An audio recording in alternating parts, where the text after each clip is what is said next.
Olá, tudo bom? Meu nome é Lima, sou professor, estou aqui na Casa das Letras.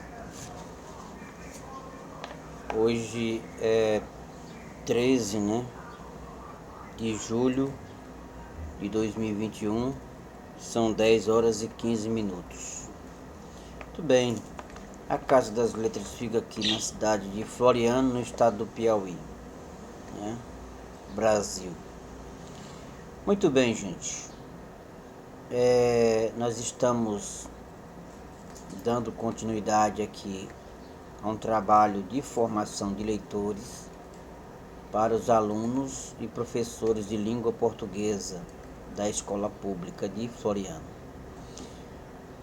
Esse trabalho tem como objetivo a formação dos leitores e principalmente fazer com que nós possamos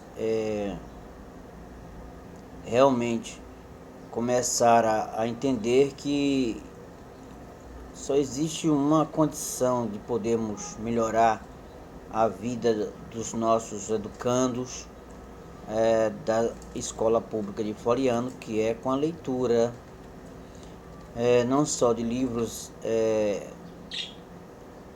da nossa cultura local, né?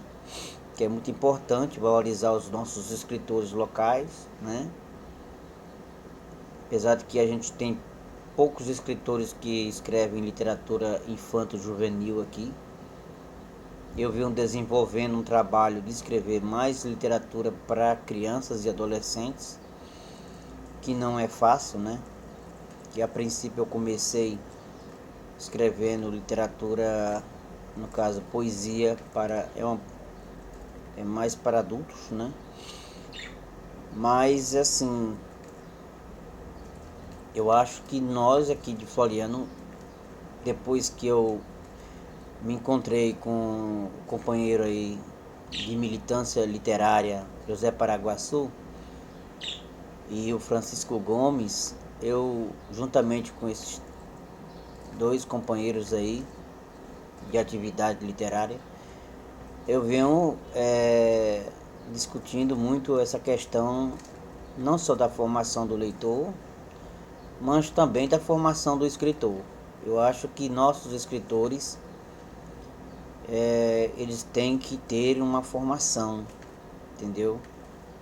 Não é só questão técnica de escrever, mas também uma formação histórica da literatura, para poder a gente ver a possibilidade de escrever literatura não só por uma questão do como bel prazer pessoal, mas com uma questão também de dar uma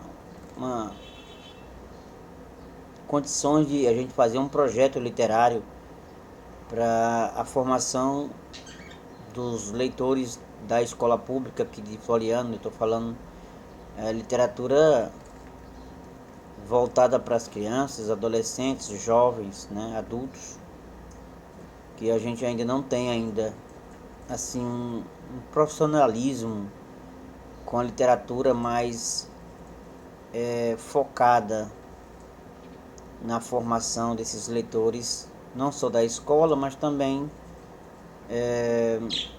a gente não tem livraria aqui, né? É engraçado, né? É uma cidade de médio porte, é uma cidade que tem um desenvolvimento econômico de polo regional, mas a gente não tem livraria, entendeu? E as bibliotecas são muito poucas, entendeu? Públicas, entendeu? Existe uma biblioteca boa, a do Sesc, mas é muito pequena, entendeu? Então a gente tem que melhorar muito essa questão de ter um plano de formação de leitores no município. Como a gente não vê a possibilidade desse trabalho através do Poder Executivo,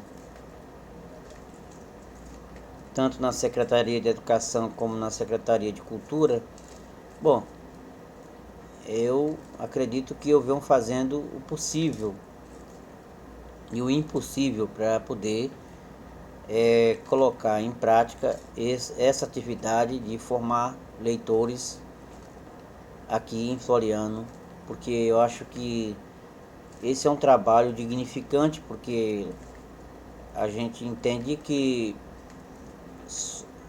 para o cidadão ter uma dignidade e exercer sua cidadania com mais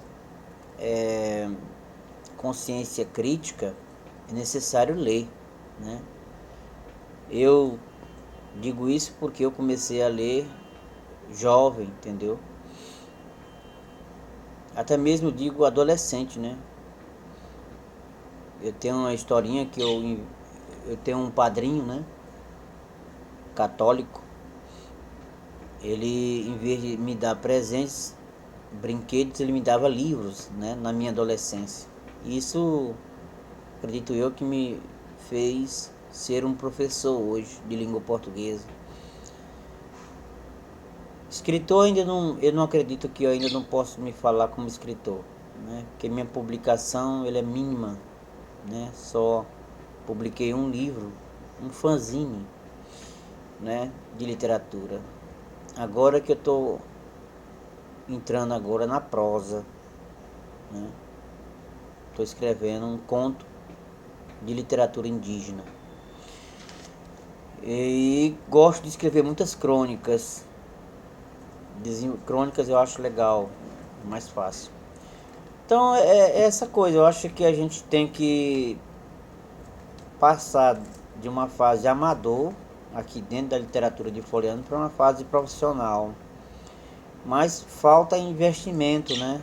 Falta apoio do poder público, investimento também do setor privado, né?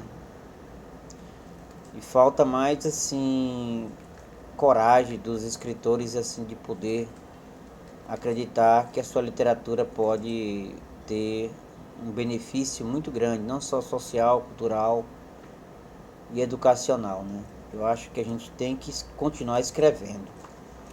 Bom, pessoal, passando dessa apresentaçãozinha que eu sempre falo, né? Desses informes, né? A gente vai aqui dar aí início ao nosso trabalho, que é falar da literatura do Piauí. Eu estou fazendo um trabalho com o livro do Assis Brasil, né? A poesia piauiense no século XX. É uma antologia. Porque se a gente quer saber da nossa cultura, da nossa história, é necessário que a gente possa conhecer um pouco da nossa cultura, da nossa arte, principalmente da nossa literatura. Então, acho que até o final desse primeiro semestre a gente vai continuar com essas palestras de literatura do Piauí, né? E algumas palestras de literatura de Floriano também, e literatura do Brasil, de outros estados, né? Ok?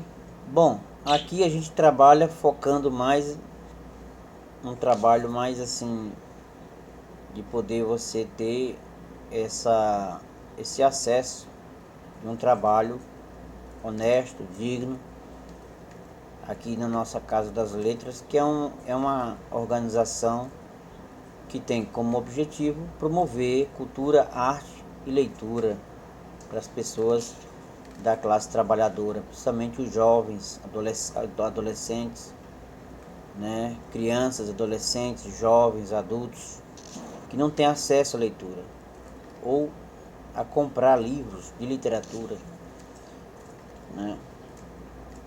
Muito bem, hoje a gente vai falar da poesia do século XX. Vamos falar de um escritor, Oliveira Neto, né? Vamos contar um pouquinho da história dele, da vida dele, né? Ok?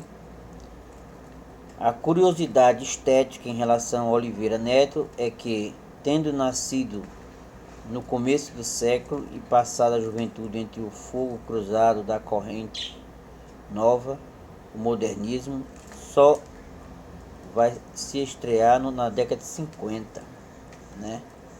E pelas duas décadas seguinte irá se conservar um poeta fiel ao alexandrino clássico e ao dodecassílabo de feição camoniana.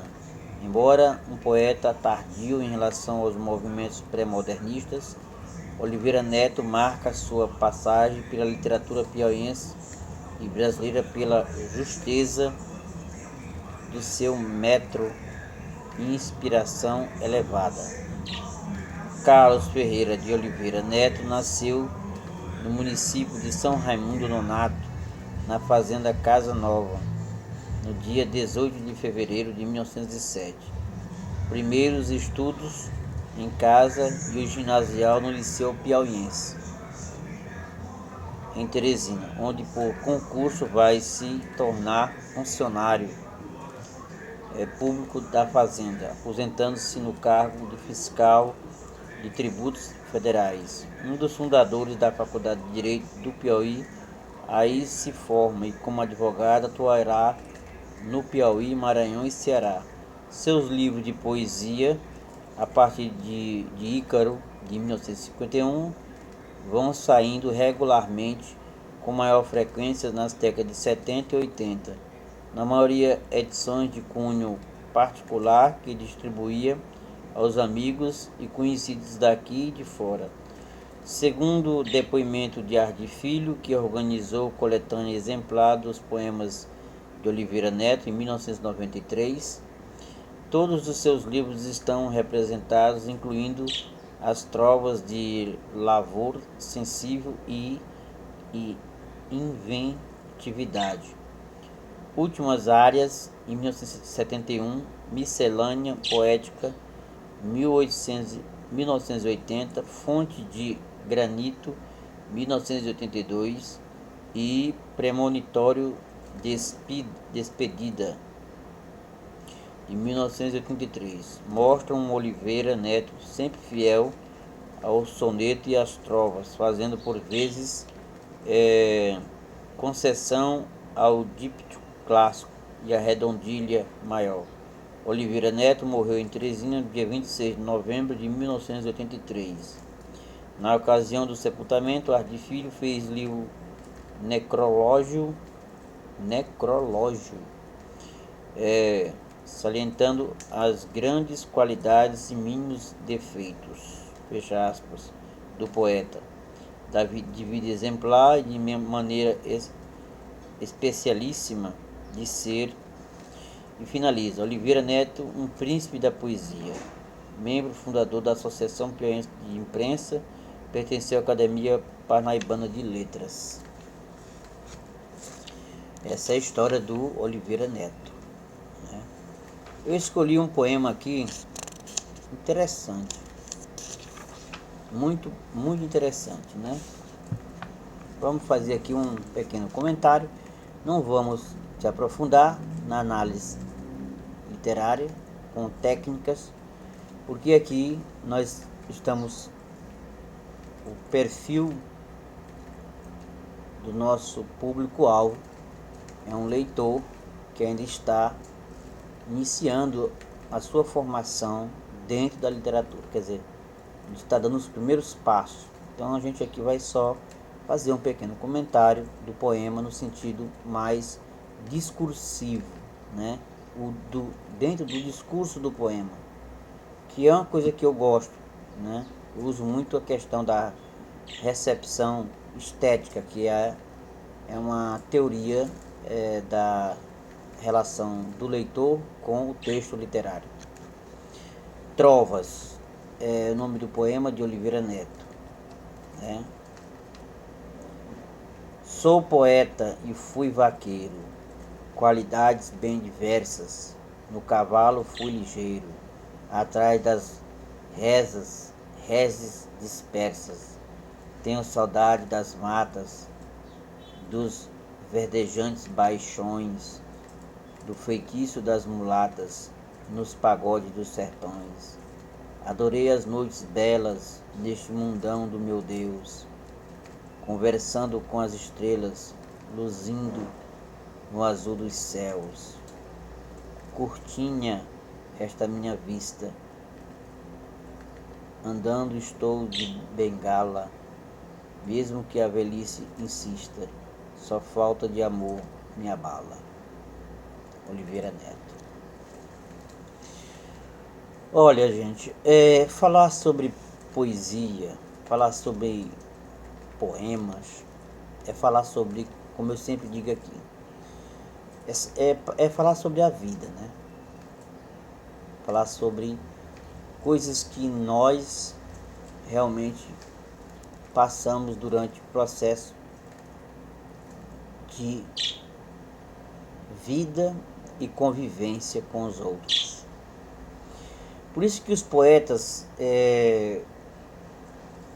têm uma acessibilidade de nos dar o privilégio da memória, do mundo, da vida, do espírito humano.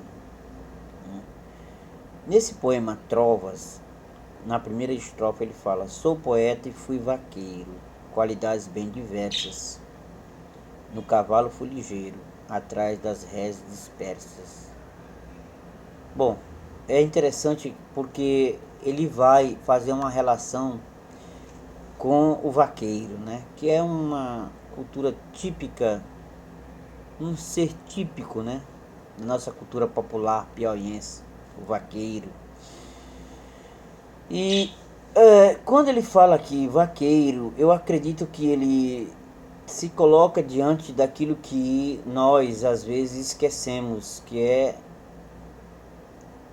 a cultura do campo, cultura simples, a vida natural de um homem que muitas das vezes não vive, mas sobrevive diante de uma luta árdua para poder manter a sua vida e a sua família. Nessa segunda estrofe ele fala: tenho saudades das matas, dos verdejantes baixões, do feitiço das mulatas, dos pagodes dos sertões. Eu acho incrível, né? O poeta capta, né, o seu tempo, né? É como uma fotografia, né? Quando ele fala matas, baixões, mulatas, sertões, né? Eu acredito que Oliveira Neto nos fala de uma coisa boa para nós termos uma ideia do que somos e do que fazemos dentro da nossa vida com a nossa cultura aqui nesse estado do Piauí. Eu acho que Oliveira Neto tem assim uma marca de podermos colocar na nossa leitura uma questão histórica, que são os personagens que fazem a nossa identidade cultural aqui no Piauí, né? Eu acho que ele fala como um conhecedor do seu tempo, da sua cultura, né? Isso é muito importante, porque muitas das vezes hoje eu acho que a poesia ela tá, depois de muita coisa que aconteceu no século XX, eu acho que aqui no Brasil e principalmente você veja que esse poeta começou já na década quando eu iniciei aqui, ele começou tarde a escrever poesia, né? Começou tarde.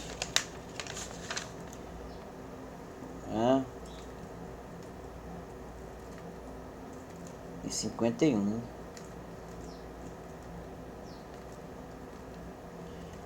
Então, já existia muitas coisas na poesia. Aquela poesia que a gente é conhecida, poesia do sul do Brasil, né? Poesia de São Paulo, Minas e Rio Grande do Sul. E Rio de Janeiro, né? A poesia brasileira, e é claro que tem poetas de outros estados, mas eu não entendo. Às vezes quando eu falo poesia brasileira, eu fico assim a refletir, né? Poesia brasileira, escrita em língua portuguesa. Eu acho que a gente ainda tem uma certa imitação muito grande da literatura portuguesa, né? Ainda a gente, apesar de nós termos uma linguagem ainda bastante enraizada na nossa cultura, como Oliveira Neto, quando ele fala matas, baixões, mulatas, sertões, isso é da cultura popular, mas a gente ainda tem um espelho ainda muito grande da literatura portuguesa para nós podermos escrever, a não ser alguns autores de literatura negra ou literatura negra brasileira, afrodescendente, né? Ou literatura indígena. Mas a literatura indígena tem uma questão muito singular, porque ela tem uma identidade própria por causa da língua, né?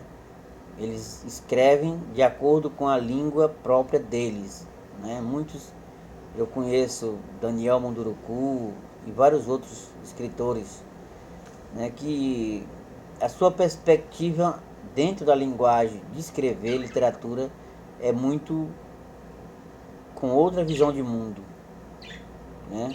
Um outro estilo de vida. Mas esses brasileiros que incorporaram na sua formação a literatura portuguesa e a cultura portuguesa, ainda existe um saudosismo, né? Você veja que ele diz logo na segunda estrofe, né? Tenho saudade das matas, quer dizer, você está entendendo?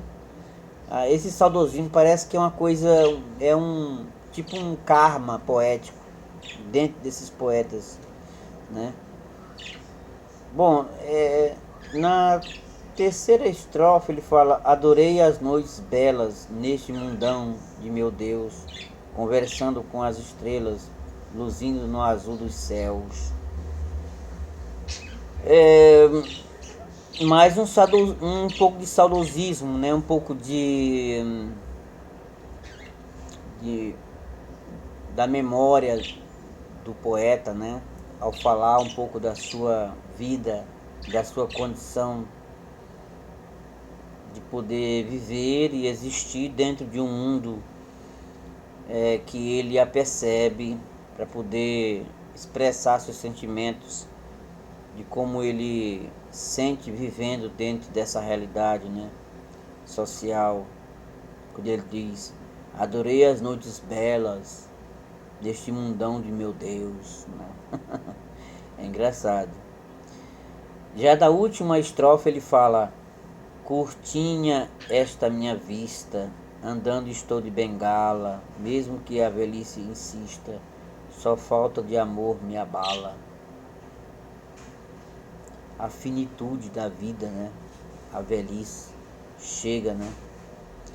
Quando chega, ela nos mostra uma realidade crua e dura, né? O ser humano se depara com aquilo que ele, até um certo ponto, durante o seu processo de evolução, ele não reconhece, né? Que é a própria morte, né? Então, esse poema Trovas de Oliveira Neto nos mostra até um pouco assim daquilo que a gente pode aperceber na sua proposta poética, um contador de histórias da sua própria vida, da sua própria existência dentro desse mundo dos outros, né? Porque se você for a perceber, dificilmente a gente vive dentro do nosso próprio mundo, porque a gente tem essa relação muito com a vivência no mundo dos outros, que é um mundo dependente. Uma coisa que eu estava refletindo muito ontem à noite. Bom, é isso que eu vou falar sobre a poesia do Oliveira Neto, do poema Trovas. Não tem muito o que acrescentar, porque é um poeta muito simples, direto, né? O foco dele é a memória, né, da cultura dentro da sua literatura. Mas eu estava fazendo uma reflexão, como nós ainda estamos presos, né? Presos a um sistema de condição política, né? A democracia, né, rapaz? É interessante.